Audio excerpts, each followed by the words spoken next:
Hey guys, it's Miss Clark. I'm going to be doing the lesson for Tuesday, October 27th, 2020. So, our I can statement is I can use illustrations from a text to describe a story's characters. So, I always love describing characters and finding out kind of, what they're like in different stories. So, this is a perfect example in our book that we're rereading, which is Boo by Robert Munsch. So our vocabulary again is goop, enormous, and dragged. Okay, so be listening for those words as we listen to the story. So we're going to listen to the story, and then we'll be thinking about some of these questions as we go. So, how do illustrations help you understand the character and their actions in the story? And then what details from the author's words help you understand the story? And then how did the author and illustrator both help us with our understanding of the story? So why is it important for the author and illustrator to work together as a team on a book? All right, so we should be thinking about those as we read.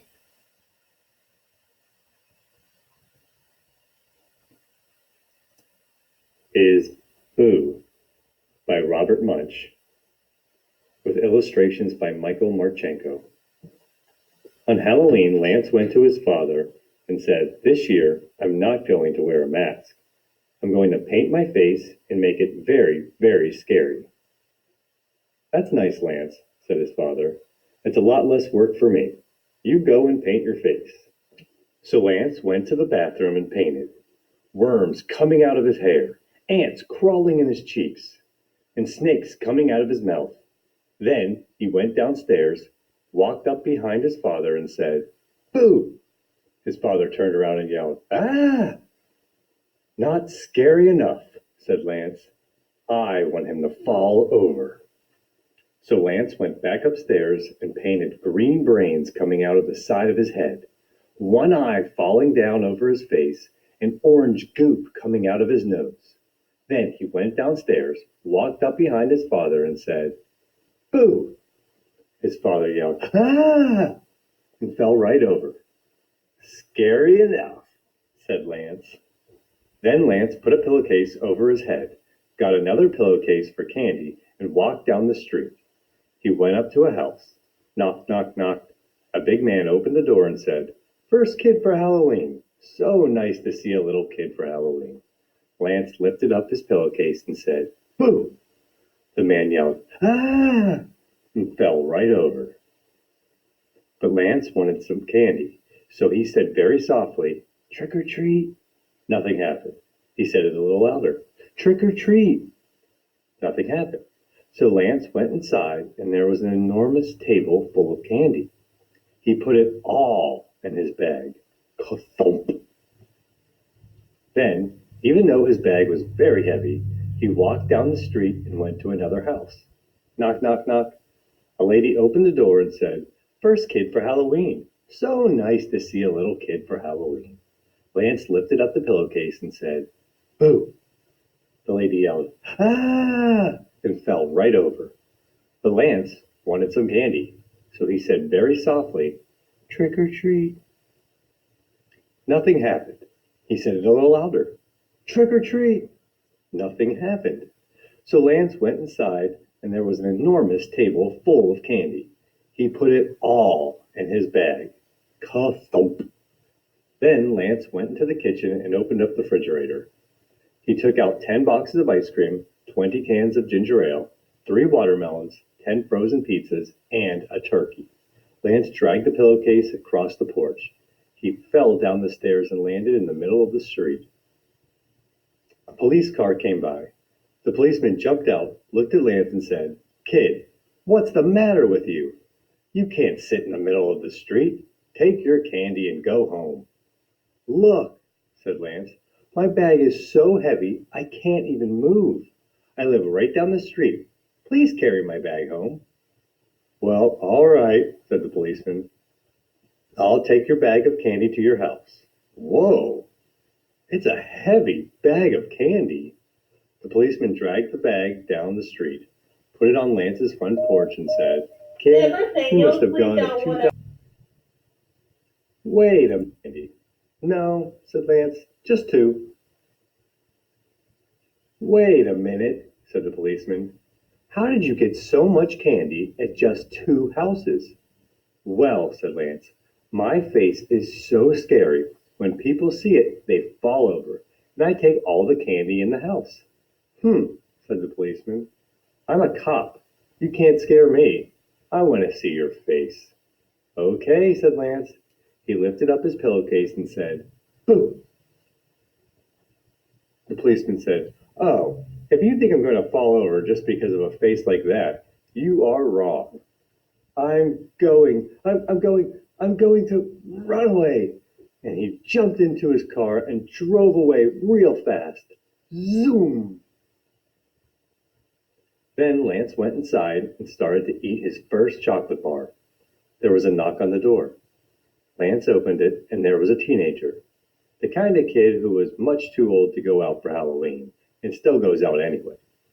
He had a pillowcase over his head and a bag full of candy, much bigger than Lance's. "Wow," said Lance. "You must have gone to 5,000 houses to get so much candy." "No," said the teenager, "just 5. "How did you get so much candy at just 5 houses?" said Lance. The teenager said, "My face is so scary that when people see it, they fall over, and I take all the candy in the house. And now I'm going to scare you and take all the candy in your house."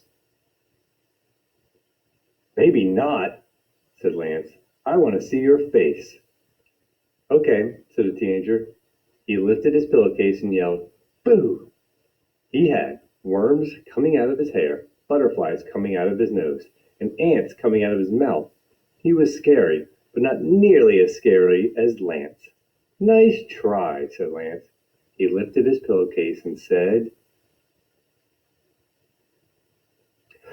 "Boo!" The teenager yelled, "Ah!" dropped his bag of candy, and ran down the street. Lance took the teenager's bag of candy and dragged it into his house. His candy lasted a long time. Every day, Lance ate as much as he could. He ate candy for breakfast, lunch, and dinner. He ate candy in the middle of the night. But his candy still lasted until next Halloween. The end. All right, so there was our story. So thinking about the questions, how do illustrations help you understand the character and their actions in the story? Based on what we learned from the text and illustrations about what happened when Lance went to the first and second house, what can we infer or think probably would have happened if Lance had continued going to more houses? That's a good question. All right, and here are the rest of the questions. You can pause the video and talk about them. Okay, so now you're going to complete a T-chart. So you're going to complete a T-chart comparing what the students learned from what you learned from the illustrations and then what you learned from the text. So we're going to use the questions from yesterday to guide discussion, asking what details in their answers are found in the illustrations versus the text. So here's what a T-chart looks like. You have details from the text and details from illustrations. So go ahead and fill that out. Excuse me. I hope nobody else is as tired as me today. All right. And then at the very end, when you're finished with your T-chart, you can write 2 to 3 sentences explaining how the character changed from the beginning to the end of the story. So he definitely did change. So be thinking about how he changed.